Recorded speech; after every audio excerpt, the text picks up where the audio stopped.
Bon, écoutez, j'avais besoin de sortir un peu le matin.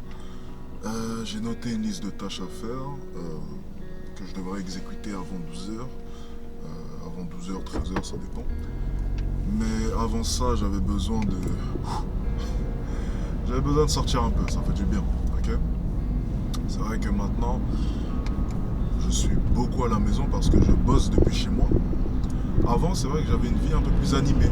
Avec l'académie, les coachings, c'était drastiquement différent. Maintenant, j'ai une vie un peu plus. J'ai une manière de travailler bien, mais bien plus efficace. Ça n'a rien à voir avec auparavant. Ça, c'est une certitude, j'en suis content. Mais c'est vrai que par moment, j'ai besoin de ces petits moments où je sors dehors. Donc je me suis dit pourquoi pas sortir le matin. J'ai pris la voiture et je me suis mis à rouler dans Paris tôt le matin. Et ce que j'aperçois, c'est que tout le monde part au travail. Alors, c'est cool, les gens vont travailler.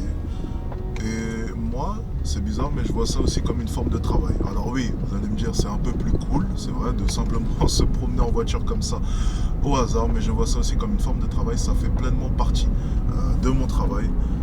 Être capable d'extérioriser un peu.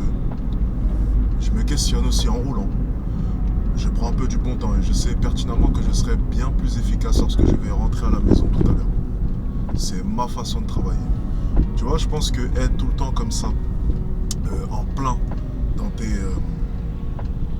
tes feelings, en plein dans tes problèmes, c'est pas une bonne chose. Je pense que des fois, il faut savoir extérioriser. La meilleure manière pour extérioriser, c'est de sortir, c'est d'aller dans un endroit qui t'inspire et de te faire plaisir, savoir te faire plaisir. C'est très important. Je ne parle pas d'aller en soirée, je ne parle pas de boire de l'alcool forcément, même si ça te fait plaisir, libre à toi. Je parle sincèrement, merci, je parle sincèrement de trouver une activité qui reste quand même un minimum saine pour extérioriser, pouvoir faire une introspection sur toi et sur ton business. C'est très important. Alors c'est un peu complexe, tout ce que je suis en train de raconter là. Pour la plupart d'entre vous, vous n'allez peut-être pas comprendre. Mais tout ça, j'en parle dans ma formation Mindset.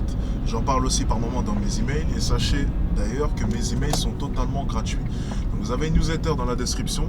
Vous vous inscrivez, vous mettez votre email. Et chaque soir, vous allez recevoir un email. Les gars, c'est gratuit. Ok? Un email de ma part chaque soir. Faites-vous plaisir. Faites-vous plaisir.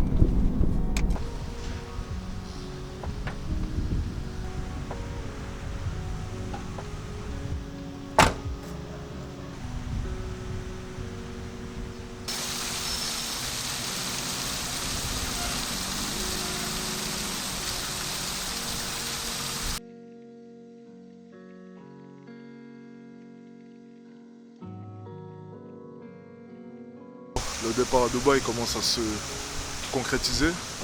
J'ai un gros virement à faire ce week-end de près de 10 000 euros.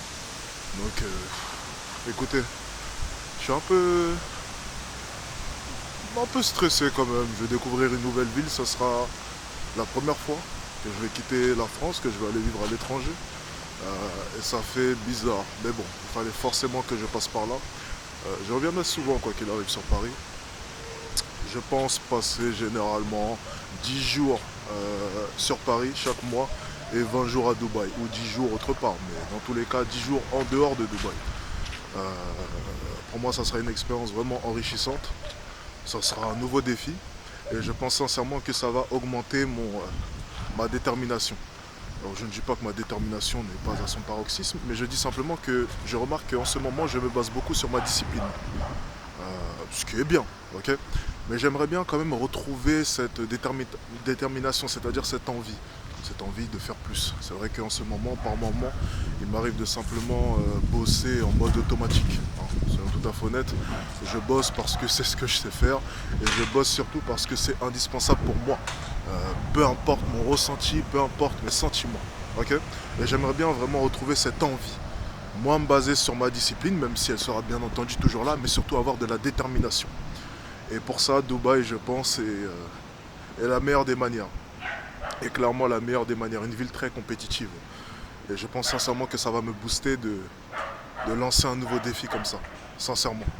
Je pense sincèrement que le mois de décembre, du coup, étant donné que je serai sur Dubaï à ce moment-là, sera un très bon mois pour moi. Voilà, c'est mes prévisions. C'est mes prévisions. J'espère sincèrement d'ici le mois de décembre, fin mois de décembre, bosser comme un fou à Dubaï et réussir à faire, je sais pas, peut-être dépasser les 80, 70 000 euros de chiffre d'affaires. J'avais fait des prédictions dans le vlog juste avant. J'avais dit que je dépasserais peut-être les 70 000 euros de chiffre d'affaires. Bah, j'ai échoué, c'est pas grave. J'avais une stratégie. Je ne l'ai pas trouvée finalement si pertinente que ça. Je n'ai pas décidé de l'adopter. Et bah, les 70 000 euros aux oubliettes. Donc espérons pour fin du mois de décembre que je réussirai à mettre en place une stratégie pour dépasser les 70 ou 80 000 euros de chiffre d'affaires. De toute manière, je ferai des prévisions, je vais calculer, puis on refera un pari. Dans tous les cas, ça ne me dérange pas de perdre des paris. On n'a pas réussi à atteindre les 70 000 euros, mais on a réussi quand même à atteindre un bon montant, ce qui est déjà très bien. Okay, on espère vraiment, fin d'année, dépasser une barre plus haute et vraiment sentir une sorte de progression quand je serai à Dubaï. Je l'espère en tout cas. En attendant, Paris, c'est toujours aussi beau. Ça, il n'y a pas de doute. Ça va me manquer. Même si je reviendrai tous les mois. Dans tous les cas, on s'en fout. Mais tous les jours, c'est quand même mieux.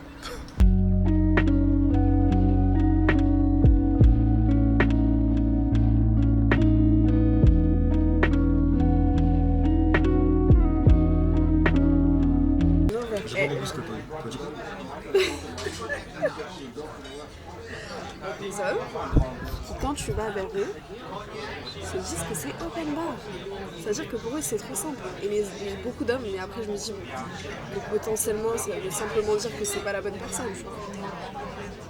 Il y en a beaucoup qui n'aiment pas la simplicité. Donc ta solution pour paraître beaucoup plus compliquée, ça serait de répondre aux DM des hommes sur Instagram.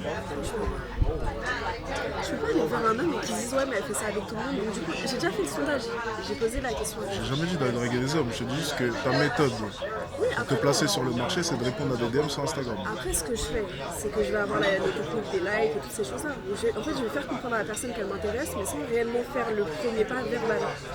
La seule manière de rencontrer ton futur mari, c'est sur les réseaux sociaux. C'est les réseaux sociaux.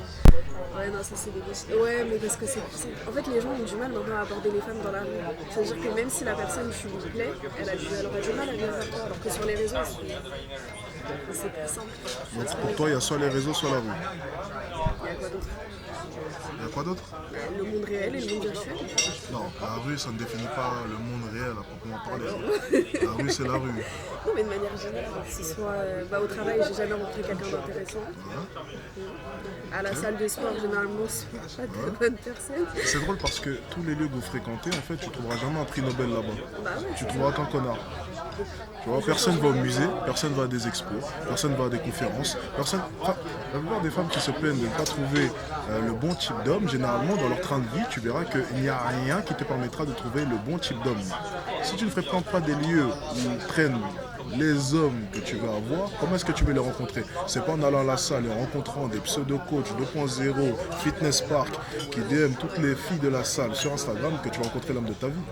Et c'est pas en marchant aux Champs-Élysées ou bien en marchant à Châtelet que tu trouves encore une fois l'homme de ta vie. Par contre, si tu commences à te diversifier, à t'intéresser un peu à des choses un peu plus subtiles, peut-être que là, tu te mettras dans des lieux de rencontre beaucoup plus propices à l'homme que tu veux. C'est un truc qu'on m'a déjà dit. Après, on m'a dit aussi de voir au niveau de l'entourage. Parce qu'en fait, mon problème, c'est que j'ai un souci d'entourage et que j'ai du mal à faire toutes ces activités que tu me cites toute seule. Tu vois ce que je veux dire? Donc, je vais y aller avec qui en fait? Tu vois ce que je veux dire? Et du coup, je vais à la salle parce que je vais y aller seule. Ah ouais, tu vas y aller avec qui? Parce que, encore une fois, ton entourage, c'est qui? C'est ça la vraie question. Qui sont tes amis? Ah, mais j'ai pas d'amis, c'est ça que t'as raison. J'ai quasiment pas d'amis en fait. Et toutes les amies que t'as, c'est... Je les vois quasiment jamais. Heureusement, on fait pas ce type d'activité, mais on se voit quasiment jamais. Mes meilleurs potes, il y en a une, ça fait plus d'un an que je l'ai pas vue. J'espère que tu vas couper ça au montage. Et il y en a une autre, depuis mi-août, on se voit plus. Donc là, en fait, toutes les personnes que je vois, c'est des potes gars. Mes potes gars, c'est les soirs. Franchement. Donc il faut sortir de ta zone de confort. Ouais, je rencontre de nouvelles personnes, ça, je t'ai déjà dit. Mais on en parlait tout à l'heure, donc tu vois ce que je veux dire? Et pour l'instant, en fait, j'ai du mal avec les gens. C'est-à-dire que je suis timide, je me drague beaucoup. D'ailleurs, j'ai vu la vidéo d'une fille sur YouTube qui parlait de ça, qui a expliqué en fait. Parce qu'en fait, elle disait il y a 2 ans qu'elle se sentait ultra seule. Elle a réalisé il n'y a pas longtemps que le problème il venait en grande partie d'elle et du fait qu'elle n'avait pas confiance en elle, qu'elle avait peur de l'image qu'elle renvoyait. Et c'est à peu près ce problème que j'ai. C'est-à-dire que j'ai tellement peur de me faire rejeter que je préfère ne pas côtoyer les gens, tout simplement. Ok. Mais j'ai pas peur des hommes, j'ai que peur des femmes. Ça m'explique. T'as que peur des femmes. Ouais. Dans ce cas-là, si tu rencontres pas l'homme de ta vie, ce sera la faute à qui? La faute des femmes. Non, je rigole. Parce que ça serait facile de dire que j'ai rencontré que des connards dans ma vie. Le problème de la plupart des femmes, c'est qu'elles viennent là et puis elles disent j'ai rencontré que des connards dans ma vie. Mais Ouais, j'ai ok. pas rencontré que des connards, par contre. Ouais, mais tous les hommes bien, tu les as rejetés. Parce qu'en fait, tu vois, le problème des hommes blancs, c'est que il manque certaines choses. Oui, les hommes bien, ils ont tous un problème. Mais arrivés à 30 ans, ils deviennent séduisants à vos yeux. Sauf qu'après, ils veulent plus de vous. Ouais, certainement. Mais généralement, ils sont pas trop polis. Tu vois, il manque la fougue, il manque plein de choses. Oui, et tu vois cette fougue.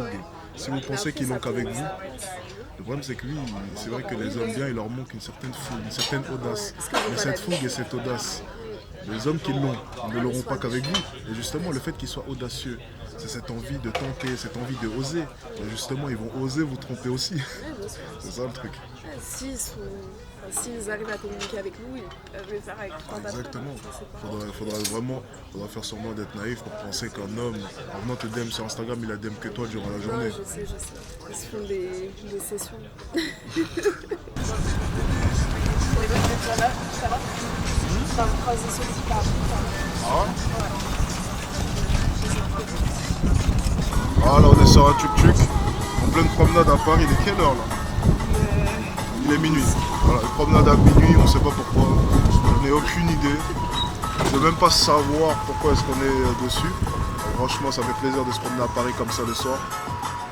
C'est ma journée de repos. Du coup, j'en profite un maximum. J'espère juste que c'est pas copyright. Hein. J'ai l'impression qu'à chaque fois que je vais ouvrir ma gueule dans un vlog avec toi, il y a toujours une musique copyright pour m'enlever l'argent, tu sais. C'est incroyable. Bon, j'espère que c'est pas copyright. Si c'est copyright, bah écoutez, tant pis, c'est gratuit. Hey, ça va? Ça va mon gars, bien? Genre les abonnés, ça fait plaisir en tout cas. Les gars, vous êtes de plus en plus nombreux. Merci pour les 100 000 abonnés, c'est énorme. Merci à vous, vous êtes de plus en plus. Et écoutez, bon, il n'y aura pas de FAQ de merde parce que j'aime pas ça. Il n'y aura pas de live 24 heures parce que j'ai pas que ça à faire. Il n'y aura pas spécialement une vidéo remerciement parce que je m'en fous un peu. Mais merci de me suivre et puis je vais continuer à faire du bon travail en tout cas. Je l'espère. Un mot pour les 100 000 abonnés. Bisous.